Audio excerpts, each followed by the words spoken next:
Long before peace existed in the Shire, something dark was already rising in the world. Deep inside a mountain of fire, the Dark Lord Sauron created a ring. But this was no ordinary ring. He poured part of his own power into it so he could control all others.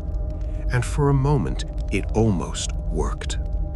But in a great battle, the ring was cut from his hand. And just like that, his power was broken. Or at least, that's what people believed. Because the ring was not destroyed, it was lost.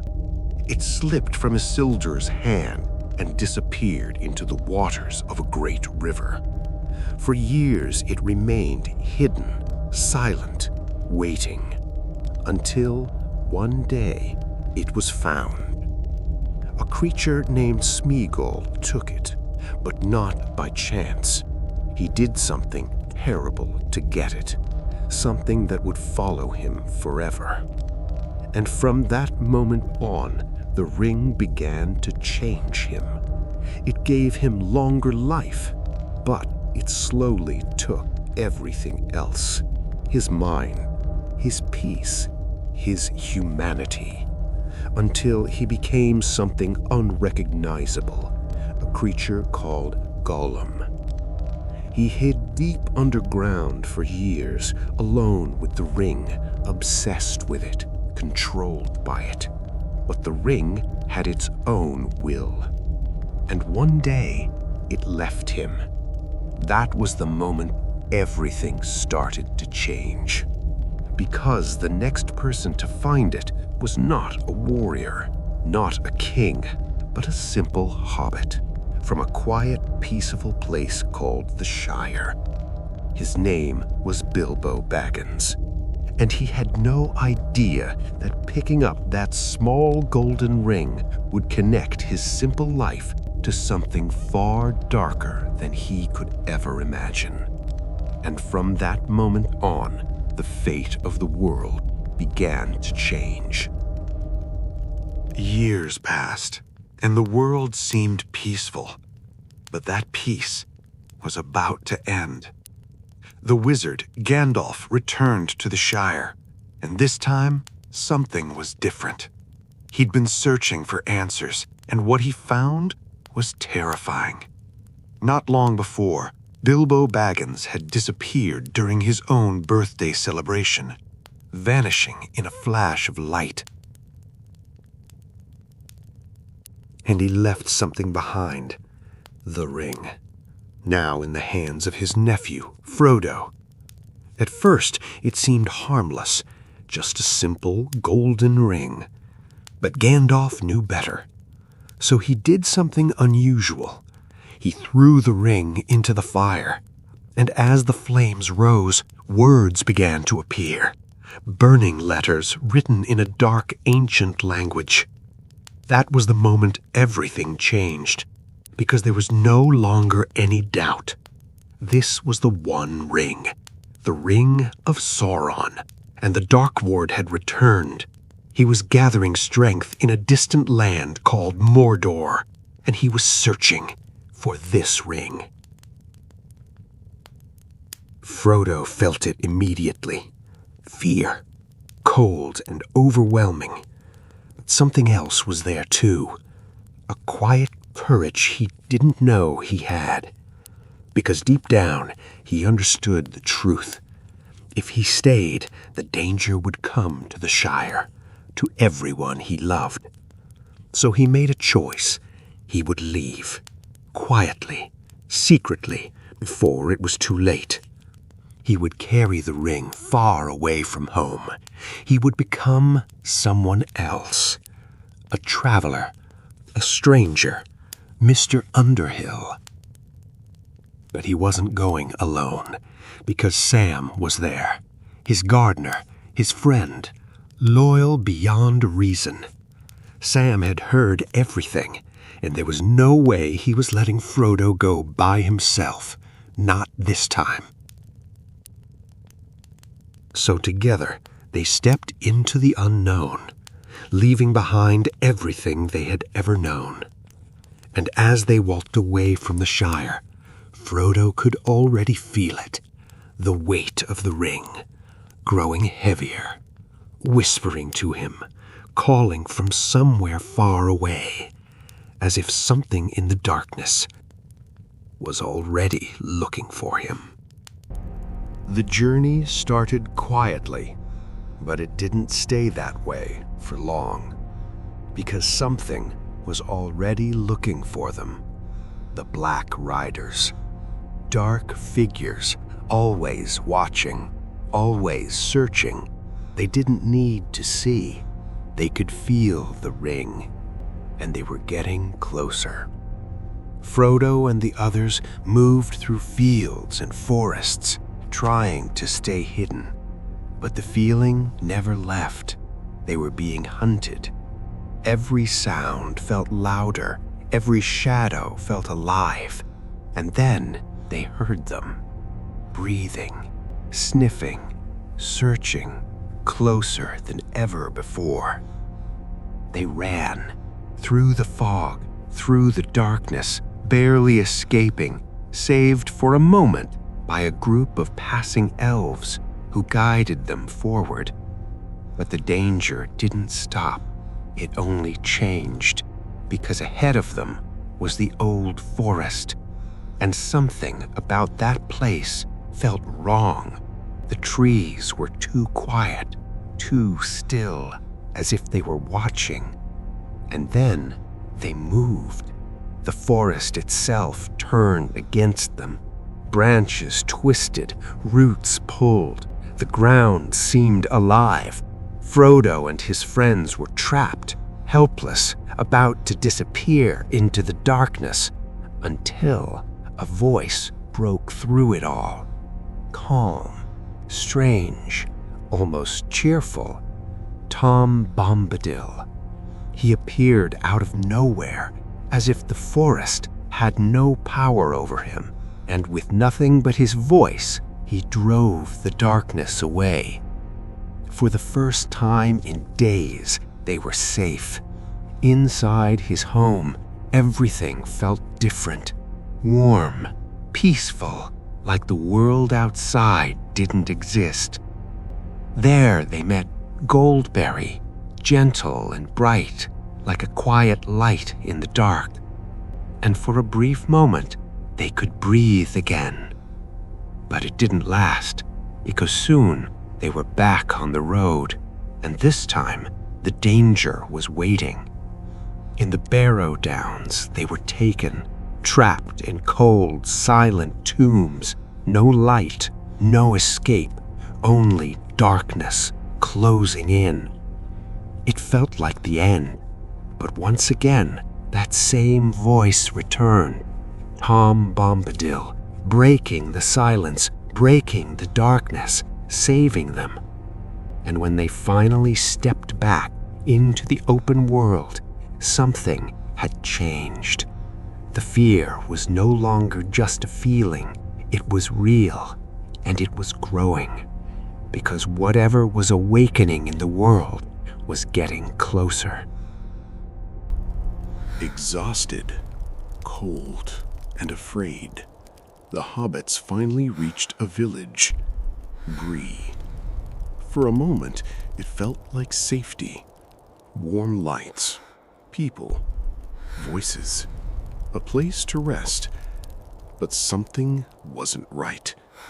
The danger had followed them. Inside a crowded inn called the Prancing Pony, everything changed. Frodo tried to stay unnoticed, but in a single moment, he made a mistake. The ring slipped onto his finger, and suddenly, he was gone, invisible. The room fell silent, and somewhere, something felt it. When Frodo returned, someone was already watching him. A man, quiet, serious, dangerous. He called himself Strider. At first, he didn't seem trustworthy, But he knew things he shouldn't know. And then he revealed the truth. His real name was Aragorn, a ranger, a protector, the heir to an ancient line of kings, and he was there to help them. With a message from Gandalf, he proved it. There was no more time to doubt. They had to leave immediately, because the riders were coming, and this time they found them. On a lonely hill under the open sky, Weathertop, there was nowhere to hide. The Black Riders surrounded them, slowly, silently, closing in.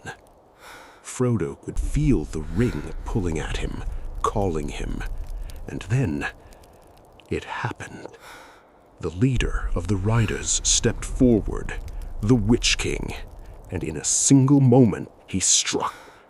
A blade of darkness piercing Frodo's shoulder. Frodo cried out. Everything began to fade, because this was no ordinary wound. The blade carried something worse than pain. It carried darkness, cold, spreading, reaching for his heart. If it reached it, Frodo would be lost, forever.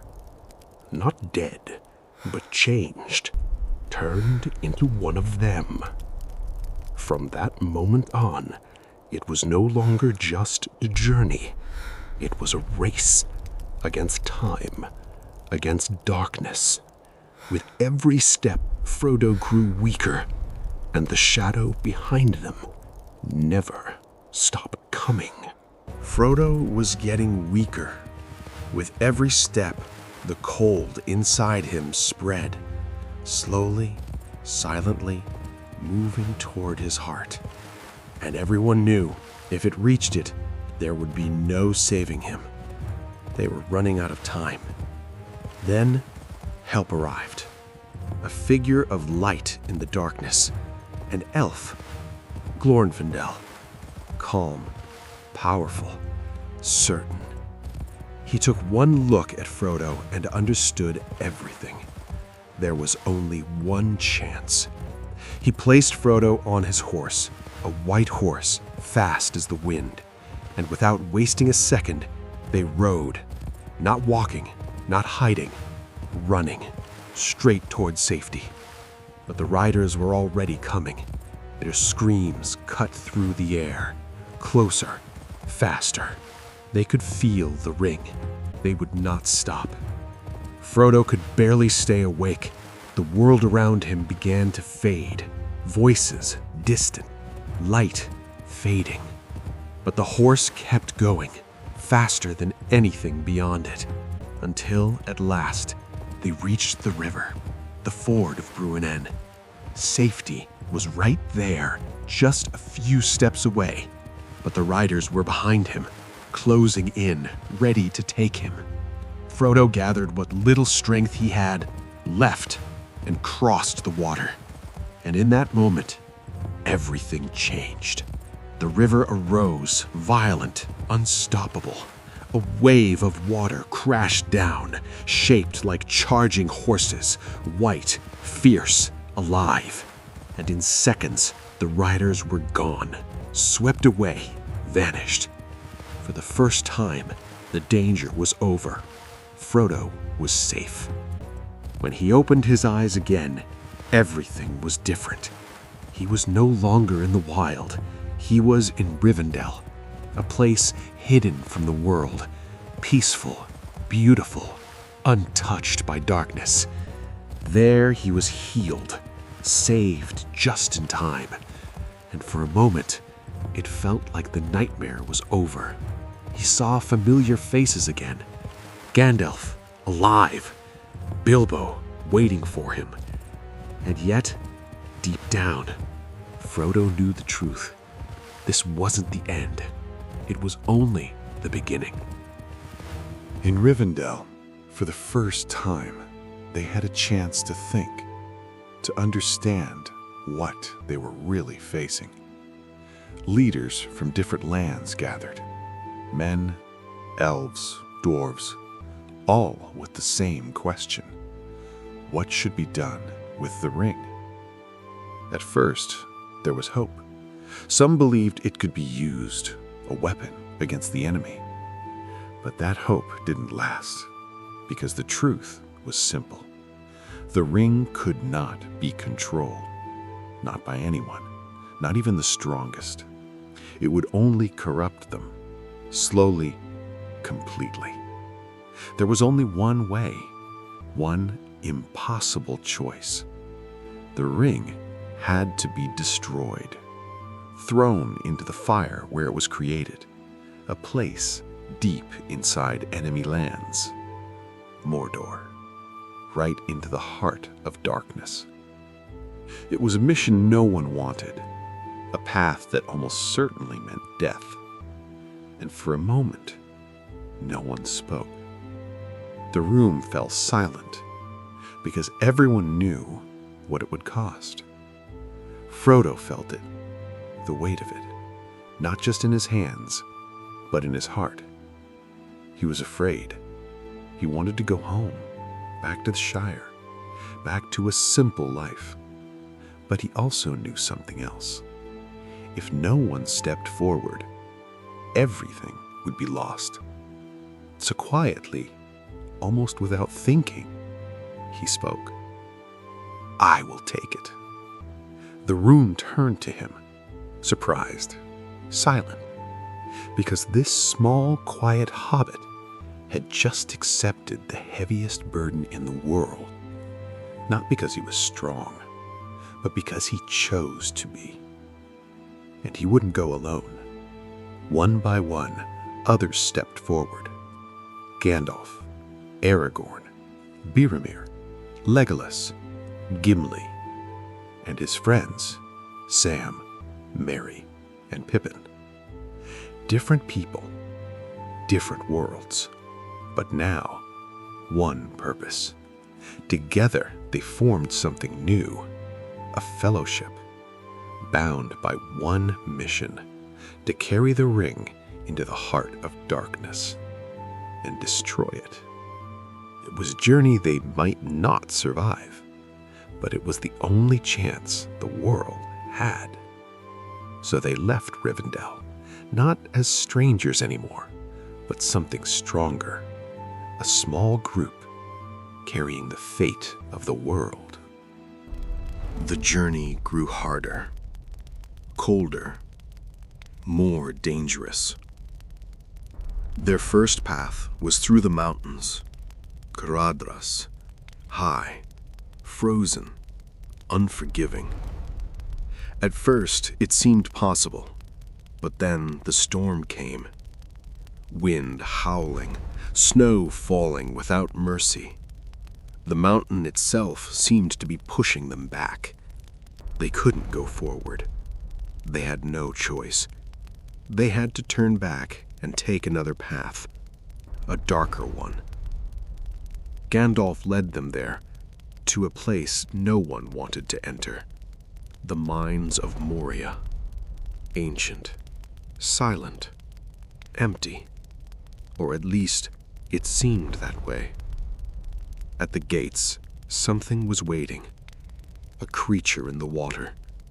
Fast, violent, it struck without warning, grabbing, pulling, almost dragging Frodo into the depths. They barely escaped, and then they went inside. Darkness. Total. The light disappeared behind them. Every step echoed. Every sound felt wrong. This was once a great city. Now, it was a tomb. They found the truth soon enough. Balin was dead. The dwarves were gone, and they were not alone. Drums. Deep in the darkness. Slow at first, then faster, louder, closer. Orcs? They came from everywhere, screaming, attacking. The Fellowship fought back, desperate, outnumbered, trying to survive. But something else was there. Something worse. Something ancient. It woke up. A shadow moving in the fire. The Balrog. A creature of flame and darkness. And even Gandalf knew what it was. There was only one way out. Run. They fled through the collapsing halls toward a narrow bridge, the only path forward. Gandalf turned to face it. Alone, standing between the others and the monster. The Balrog came forward. Fire, smoke, power. And Gandalf stood his ground. You shall not pass. The bridge broke beneath the creature. It fell, pulled into the darkness. For a moment, it was over. But then, a whip of fire snapped through the air, wrapped around Gandalf, and pulled him down, into the abyss. Gone. Just like that. Silence. No one moved. No one spoke. They had lost him. Their guide, their strength, their hope. With no time to grieve, they kept moving. Out of the darkness, into the light. But everything had changed. They were no longer whole, and the weight of the journey felt heavier than ever. After losing Gandalf, nothing felt the same. The group was quieter, heavier, as if something important was missing. Aragorn led them forward, through a place unlike anything they had seen before. Lost Lorien, a forest of light, soft, golden, almost untouched by time. For the first time since Moria, they could rest, breathe, heal. But even there, something deeper was happening. They were being watched, not with fear, but with understanding. Lady Galadriel, her presence was calm but powerful. She didn't need words. She could see into them, their fears, their doubts, their desires.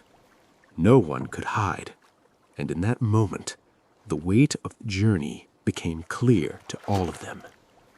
Before they left, she gave Frodo a gift, a small crystal light, soft but strong, a light for the darkest places, for when all hope feels lost. Then they moved on, down the great river, quietly, drifting between silence and uncertainty. But they were not alone. Something followed them, always just out of sight. Gollum, watching, waiting, and the ring was beginning to change things, slowly, quietly, especially in Boromir.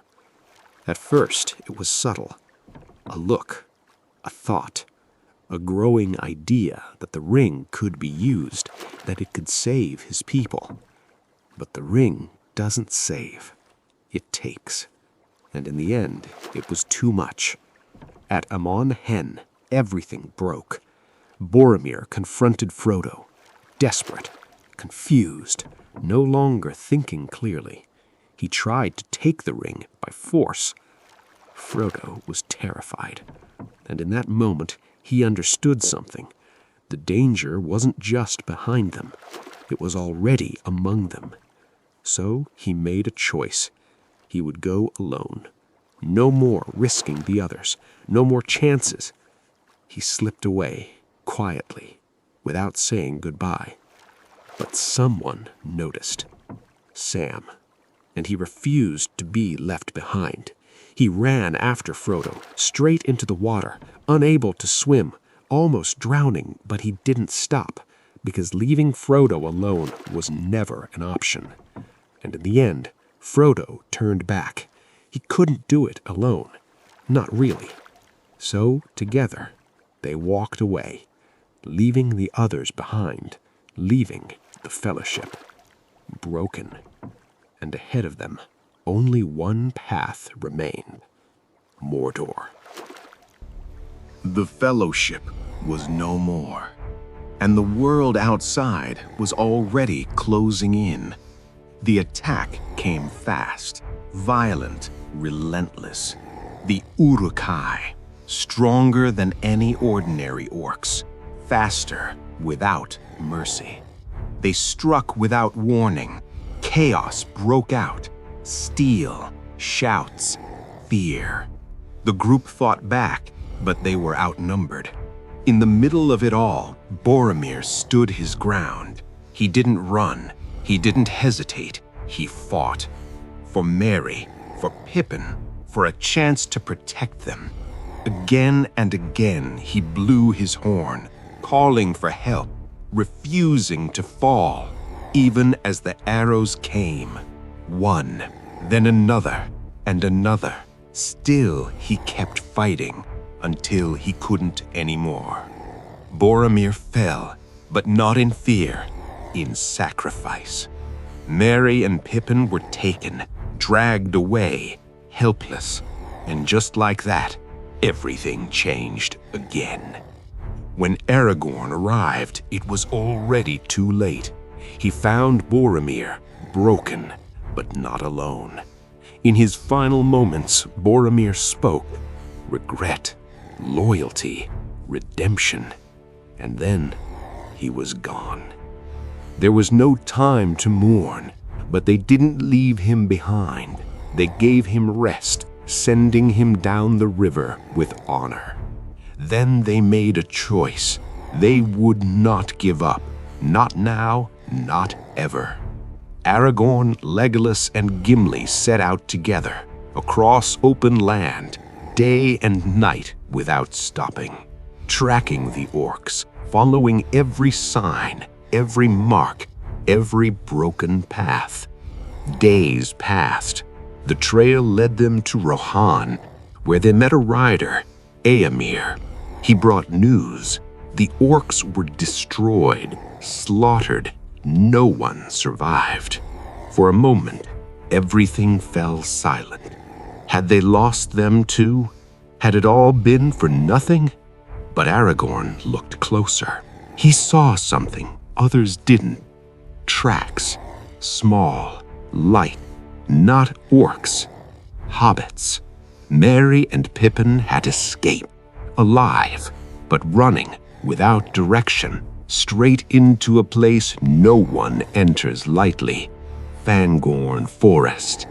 Ancient, dark, and full of secrets. The chase wasn't over. It was just beginning again. Deep inside Fangorn Forest, nothing felt normal. The air was heavy. The trees too quiet, as if the forest itself was alive. Merry and Pippin wandered through it, lost, until something found them. Not an enemy, something older, much older. Treebeard, a living tree, slow, ancient, watching.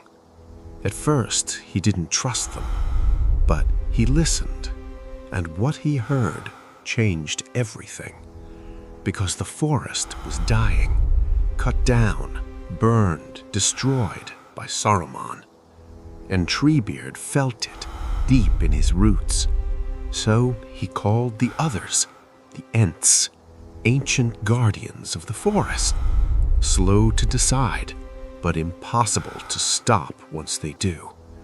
And when they finally chose, they chose war. Meanwhile, Aragorn, Legolas, and Gimli continued their search, still chasing hope, still refusing to give up. And then they saw him. At first, it didn't make sense. A figure in white, bright, powerful, familiar. Gandalf, but not the same. He had returned, stronger, changed.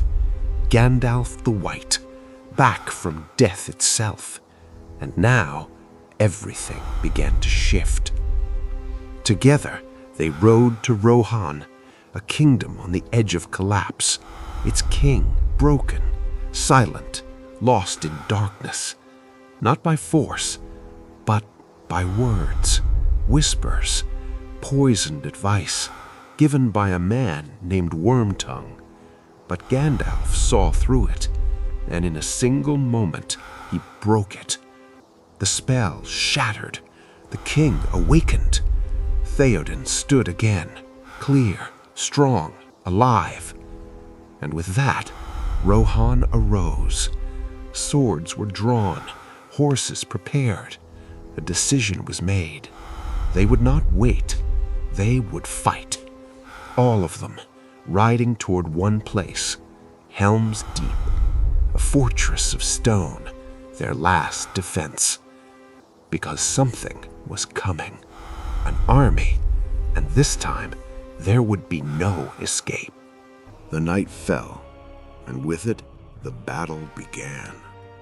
Helm's Deep, a fortress of stone, strong, but not enough, because the army that came was endless. Orcs, Uruk-hai, filling the valley as far as the eye could see. Then the storm broke. Rain, thunder, lightning cutting through the sky, and the attack began. They climbed the walls, broke the gates. They didn't stop. Inside, the defenders fought back, outnumbered, exhausted, but they held. Aragorn, Legolas, Gimli fighting side by side. King Theoden standing with his people, not hiding, not running. Every moment felt like the last. The walls began to fall. The enemy poured in. Hope was fading. And then morning came. A light in the distance. At the top of the ridge, Gandalf. He had returned, and he was not alone. An army rode with him, thousands, charging down the hill like a wave of light, straight into the enemy. The battle turned, fast, violent, decisive. The army of Saruman broke, running, trying to escape, but there was nowhere to go, because the forest had moved. Trees, tall, silent, alive. They surrounded the fleeing army, and in moments, it was over. Gone. Destroyed. At the same time, far away, Isengard fell. Not to men, but to the Ents. The ground shook, water rose, stone broke, and the tower of Saruman was left alone, empty, powerless. When they faced him again, everything had changed. He was no longer a threat, not like before. Gandalf stepped forward and ended it. His power broken, his staff shattered. It should have been over, but one small mistake changed everything. That night, Pippin found something, a stone, dark, strange, calling to him. He looked into it, and in that moment, something looked back. The war wasn't over. It was only getting worse. That night, Pippin couldn't resist. The stone called to him, quiet, persistent, and before he could stop himself, he looked into it. At first, nothing. Then, fire. A burning eye, watching, searching. Sauron. Pippin froze. He couldn't look away. It was too strong, too close. For a moment, he was no longer himself, but somehow he pulled away, barely, breathing hard, shaking, but it was too late, because now Sauron knew something was moving against him, and he believed the ring was within reach. Gandalf understood immediately. There was no time, no safety. War was coming, and it was coming fast. So he left at once, taking Pippin with him, riding through the night on the fastest horse in Middle-earth, Shadowfax. They rode without stopping, toward one place, Minas Tirith, the last great city of men. But when they arrived, it didn't feel like hope. It felt like the end. The city stood tall, white walls, great towers, but under a shadow, heavy, unnatural, as if the world itself was holding its breath. Inside, things were worse. The ruler of the city was already breaking. Denethor, a man once strong, now consumed by grief, by fear, by something deeper. He had seen too much through a stone like Pippin's, and it had changed him, twisted his mind. He had lost his son, Boromir, and with him, his hope. So instead of preparing to fight, he began to surrender, not to the enemy, but to despair. Outside the walls, the army of Mordor gathered, endless, dark, moving like a storm. Then the attack began. Fire filled the sky. Stones crashed into the city. The Nazgûl circled above, their screams cutting through everything. Fear spread fast, relentless, and with every moment, hope began to fade. The city was still standing, but for how long, no one knew.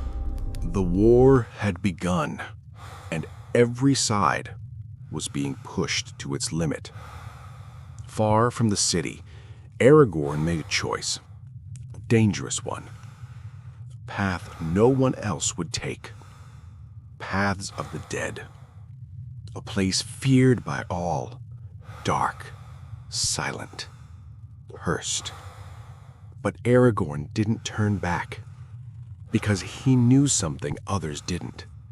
He was the rightful king, and those who lived there had once broken an oath to his bloodline. So he called to them, not as a man, but as a king. And they answered, an army of shadows, silent, endless, bound to his will. With them, Aragorn didn't just fight, he overwhelmed. Cities fell, enemies fled, and in a bold move, he took the enemy's ships, turning them into his own. Meanwhile, Minas Tirith was falling. The walls were breaking. The gates couldn't hold. The massive ram struck again and again until finally they shattered. The enemy poured in, and with them came something worse. The Witch King, leader of the Nazgûl, a presence of pure fear. No one could stand against him. No one except Gandalf.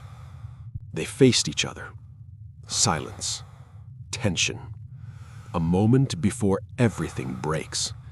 And then a sound. Distant at first, then louder. Horns echoing across the field. Rohan, they had come.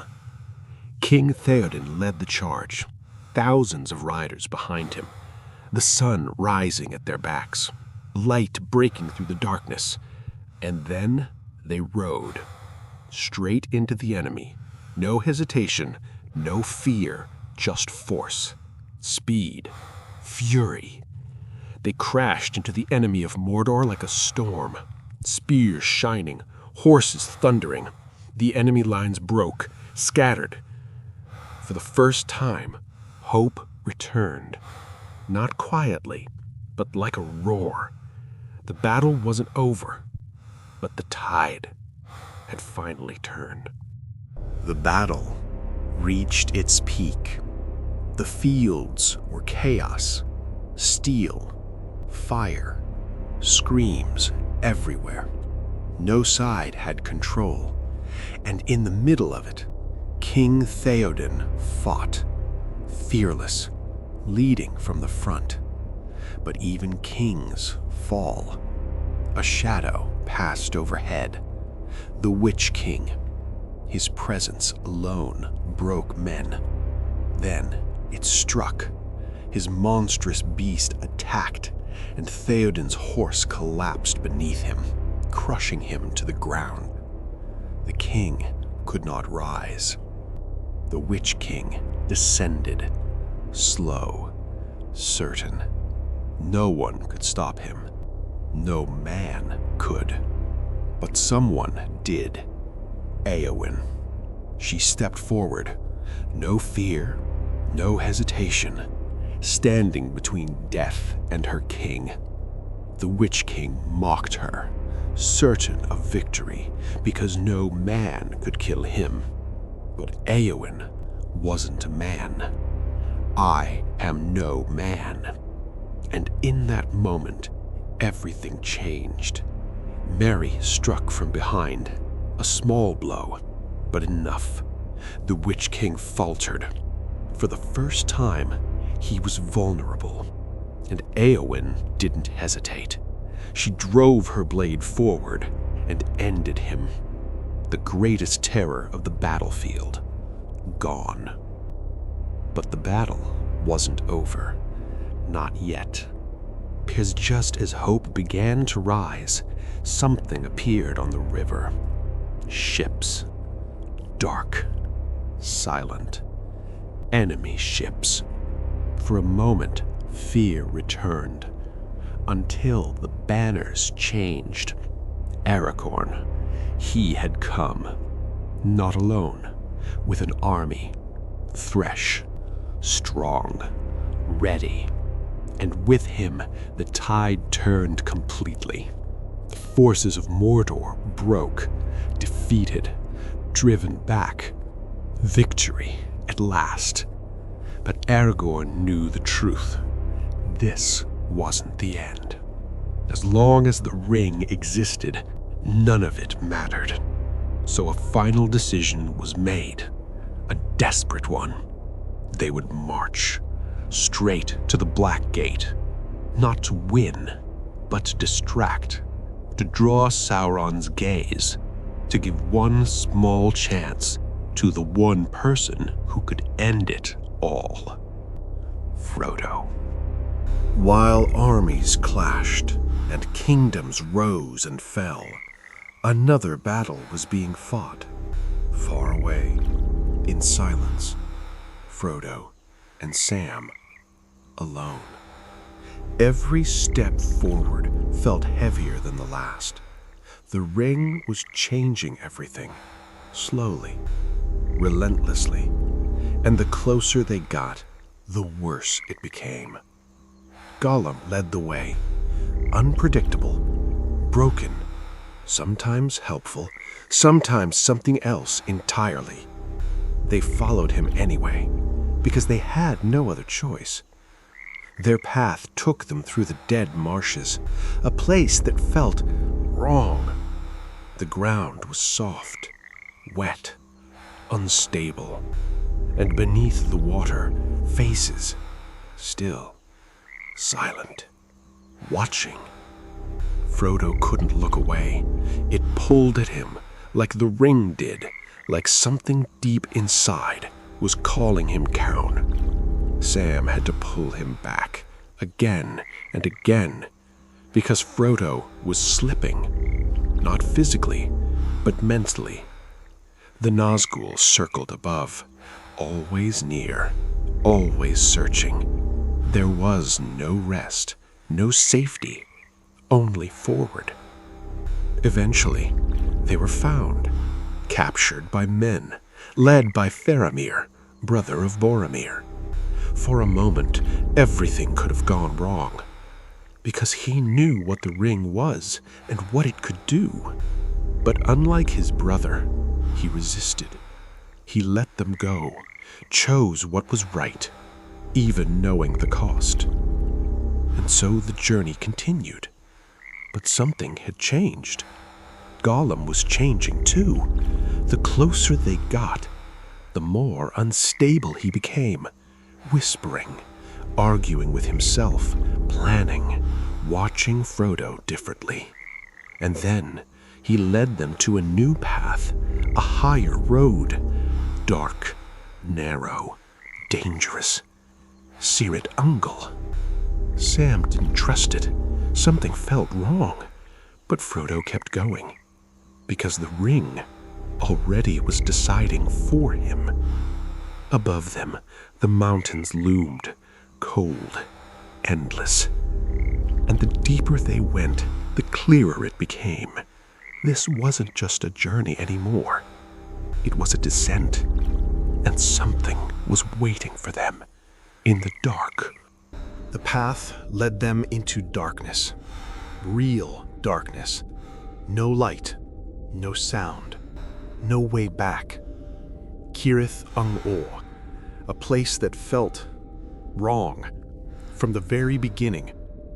Gollum stopped, watched them, and then he was gone. Just like that, they were alone. But not really, because something else was there, watching, waiting. Shelob, ancient, silent, hungry. She moved through the tunnels without a sound, closing in. Frodo felt it first, a presence, a threat, too close. Then it struck, fast, invisible in the dark. Frodo fought back, desperate. He raised the light Galadriel had given him, a small light in a place without hope. And for a moment, it worked. The darkness pulled back.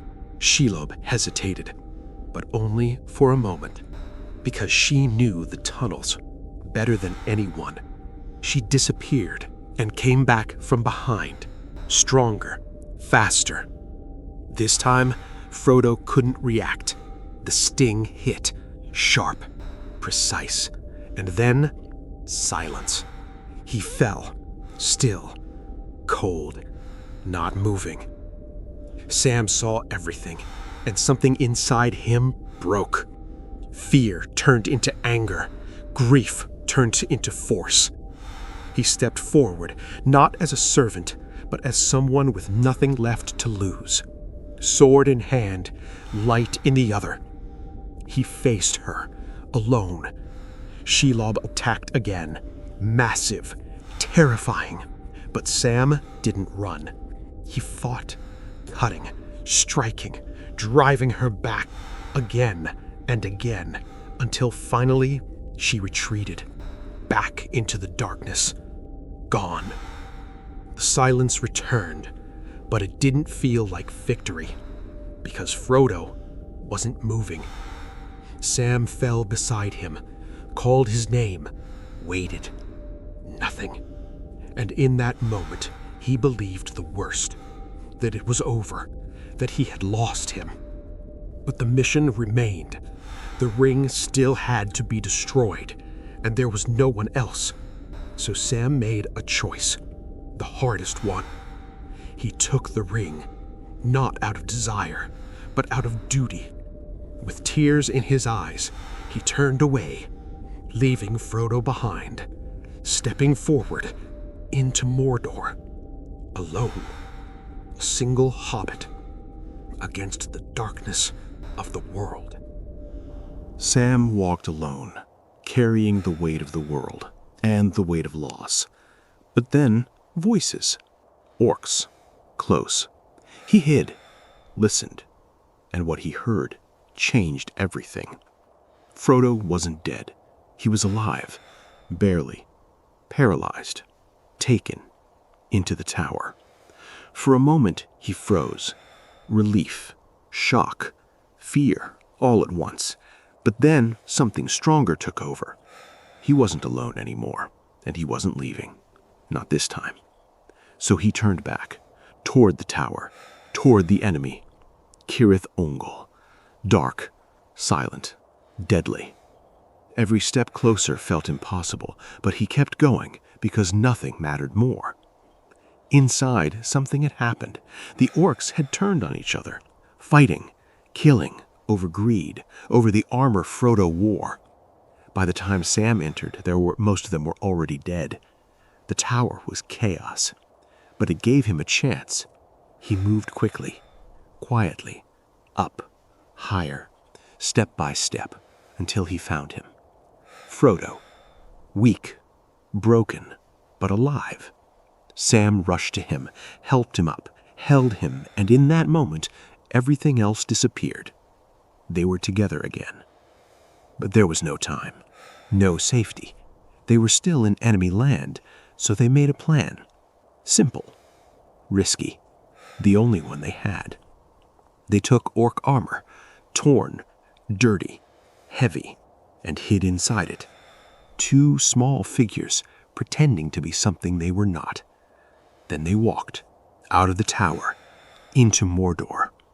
The land itself felt hostile, dry, burning, dead. The sky always watching, the eye always searching. There was no food, almost no water, no strength left, only will, step after step after step. Frodo could barely stand. The ring was too heavy now, too strong. It had taken almost everything, but still they reached the top. The entrance stood before them, dark, burning, final. Inside, the heat was unbearable. Fire moved like a living thing. This was it, the end. Frodo stepped forward, slowly, shaking, standing at the edge. One movement, and it would all be over. Everything they had suffered, everything they had lost, would finally mean something. But then, he stopped.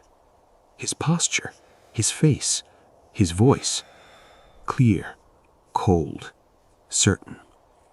I will not do this. The words echoed, heavy, final. The ring is mine. And just like that, everything broke. He put it on, gone, invisible, but more present than ever. The power surged, felt across the world. Far away, Sauron saw it, understood. Too late. The Nazgul screamed, turning, flying, racing toward the mountain.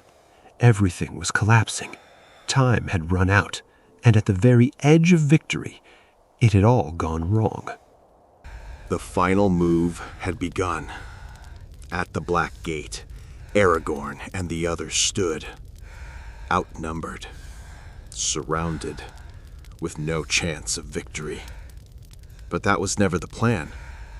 They were there to be seen, to be noticed, to draw the eye away. And it worked.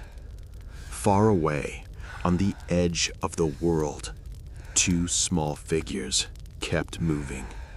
Frodo and Sam. Every step now was pain. The air burned. The ground cracked beneath them. Mount Doom, closer than ever. Sam carried him, because Frodo couldn't anymore.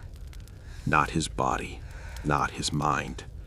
The ring was too heavy now, too strong. It had taken almost everything. But still, they reached the top. The entrance stood before them. Dark, burning, final. Inside, the heat was unbearable. Fire moved like a living thing.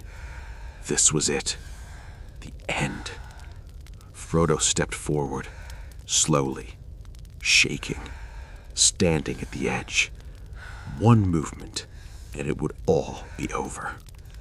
Everything they had suffered, everything they had lost, would finally mean something. But then, he stopped. Something changed. His posture, his face, his voice. Clear, cold, certain. I will not do this. The words echoed, heavy, final.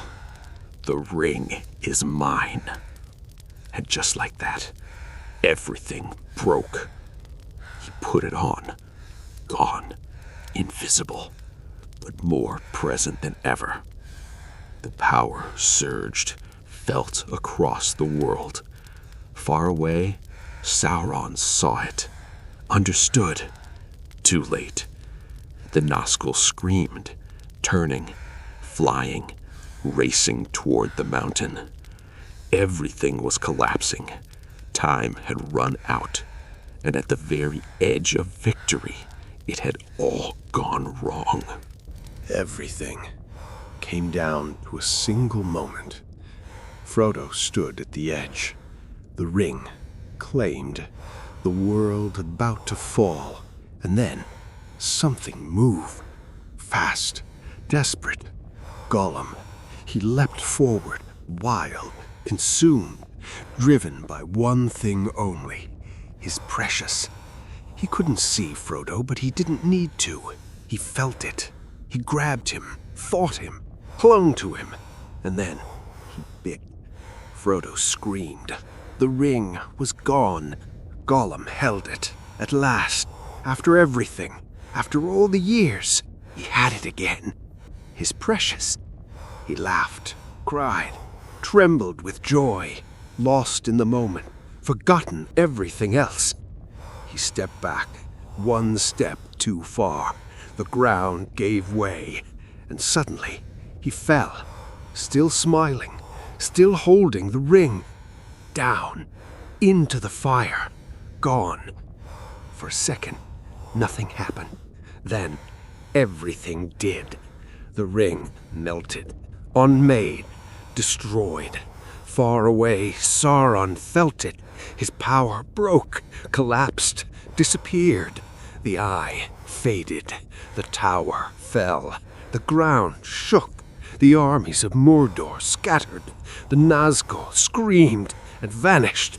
Just like that, it was over. The war, the fear, the shadow, gone. But the mountain wasn't done. It erupted. Fire, ash, destruction. Frodo and Sam stood at the center of it. No strength left, no way out, just the end. Together, waiting. And then, wings, great shadows in the sky. The eagles, they came, through fire, through smoke, through chaos, and they carried them away, away from the end, back to life. When Frodo woke, everything was different. Clean air, soft light, silence, real silence. Not fear, not tension. Peace. Sam was there, alive, smiling, and slowly, Frodo understood. It was over. The ring was gone. The darkness had passed, and the world was free. The war was over. For the first time, the world could breathe again.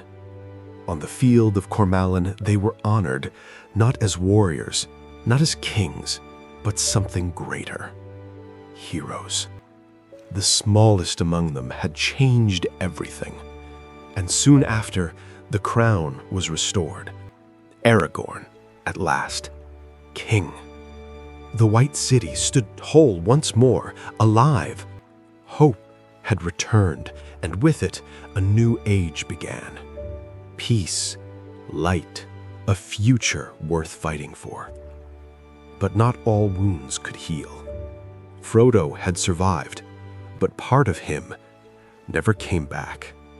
The blade, the poison, the ring, they had left their mark deep, permanent. The world moved on, but he couldn't. Not completely. And he knew it. So he made one final choice, not of duty, but of peace. At the Grey Havens, he stood one last time, with those who understood, with those who had carried the same weight. There were no great speeches, no grand farewells, just quiet, acceptance, and love. He looked back at everything he was leaving behind, the Shire, his friends, his home. Then he stepped forward onto the ship, not as a hero, but as someone who gave everything. The ship moved slowly into the horizon, into the unknown, and with it, the last shadow of the ring faded from the world. The story had ended, but what it meant remained. Because in the end, it wasn't about power or war or destiny. It was about choice, about friendship, about carrying on even when it feels impossible. And if this journey meant something to you, if this story stayed with you, then take a second to support the channel. Leave a like, subscribe for more stories like this, and be part of the next journey, because there are many more stories waiting to be told.